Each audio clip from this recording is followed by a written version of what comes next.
اسکولوں میں 26 جنوری اور 15 اگست کے پروگرام ہوتے ہیں. ہر سال وہی پروگرام ہوتا ہے, ہر سال وہی فنکشن ہوتا ہے, مگر بچوں کو ایک مہینہ 2 مہینہ سے خالی لیفٹ رائٹ سکھانے میں ٹائم پاس کرتا اور کچھ نہیں سکھایا جاتا. بہت سارے اسکولوں کی حالت یہ ہے کہ جو ہمارے مکتب میں جو ہم سکھاتے ہیں بچوں کو کلمے دعائیں, وہ یہاں سے اٹھا کے اپنے اسکول کے پروگرام میں پیش کرتے. جو اسکول کی تعلیم ہے وہ وہاں نہیں دکھائے. اسی طریقے سے بچوں پر محنت کرنے کچھ سکھانے کے بجائے یوٹیوب سے, موبائل سے, مائک میں وہ ایک چیز ڈال دیتے ہیں اور بچے خالی ایکشن کرتے ہیں. اس ایکشن کرنے کے لیے 3-3 ہزار روپے کا ڈریس خریدواتے ہیں, 5-5 ہزار روپے کا. بچوں کو آیا کیا؟ کچھ نہیں آیا, صرف ایکشن کرنے کے لیے آیا. اور گانے والا جو ہے یوٹیوب ہے, بولنے والا یوٹیوب ہے, اس سے کچھ فائدہ نہیں ہوا. لیکن یہی تعلیم 1 گھنٹے کی ہوتی ہے, مکتب میں ہوتی ہے, مسجد میں ہوتی ہے, مدرسے میں ہوتی ہے, اور 1 گھنٹے میں بچے کو قرآن پڑھا کے مکتب کی تعلیم دے کر کے کلمے دعائیں سکھا کر کے اور اس کو اتنی ہمت دلا دی جاتی ہے کہ اسٹیج کے سامنے آ کر کے آگے اس کو بیان بھی کرتا ہے, تقریر بھی کرتا ہے, نعت بھی پڑھتا ہے, اور پھر اس کے ساتھ ساتھ دعائیں کلمے حدیث سب سنا لیتے ہیں. یہ مکتب کی تعلیم کا پاور ہے, یہ اس کا فائدہ ہے. شہر چنگیری میں الحمدللہ بہت کوشش کی گئی کہ سارے مکتب منظم ہو جائیں اور ایک نظام کے ساتھ چلیں. یہ کوشش کامیاب نہیں ہو پائی. انشاءاللہ آج کی اس مجلس میں دیکھ کر کے یہ امید جاگی ہے کہ آئندہ انشاءاللہ ہر مسجد کے ذمہ دار اگر آگے بڑھیں گے تو پورے چنگیری کا نظام مکتب کا مضبوط ہو جائے گا. ایک نظام کے تحت مربوط ہو کر کے یہ کام آگے بڑھے گا. اور ہم سب کی ذمہ داری ہے کہ ہم سب اپنے اپنے شہر کے, اپنے مسجدوں کے مکتب کو مضبوط کریں, کیونکہ آج کل جو ہمارے حضرت نے کہا ارتداد پھیل رہا ہے, مرتد ہونے کا زمانہ.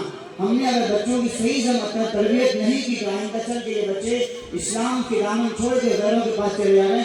یہ سسٹم انشاءاللہ مکتب کے ذریعے سے ہی بند ہوگا.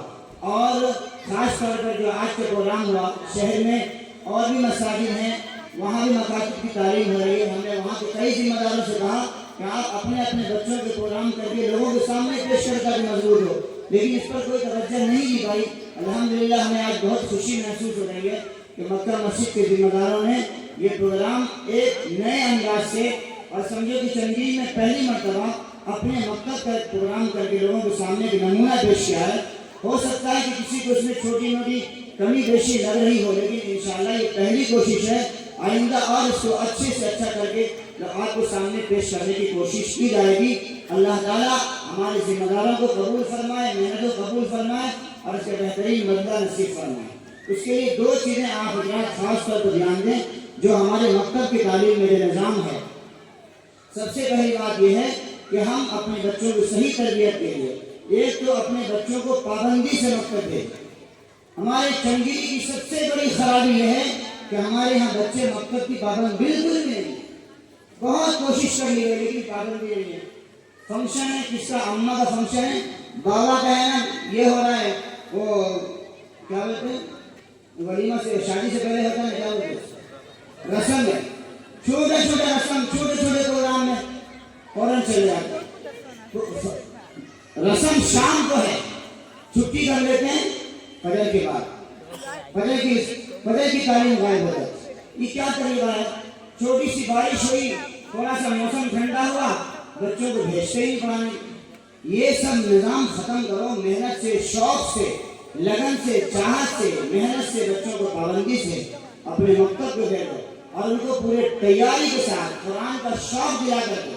یہ نہیں کہ بچہ ہے نا سویا ہوا ہے, ہم سوئے ہوئے لچھا کے مارے جارے پڑ جائے, وہ بچہ پڑھے گا کبھی نہیں پڑھے گا. اماں بابا کو دیکھ کے وہ بھی سو جائے.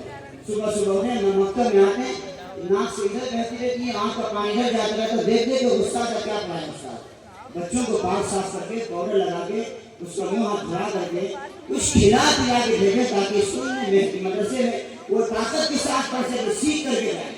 ایک دوسرا کام یہ ہے کہ آپ سب ماں باپ سے گزارش کرتا ہوں کہ اپنے بچوں کو جب مکتب میں دے تو مہینہ پورا ہوتا ہے, صرف 100 روپے فیس لے جاتے. 100 روپے روزانہ کے کتنے ہوئے,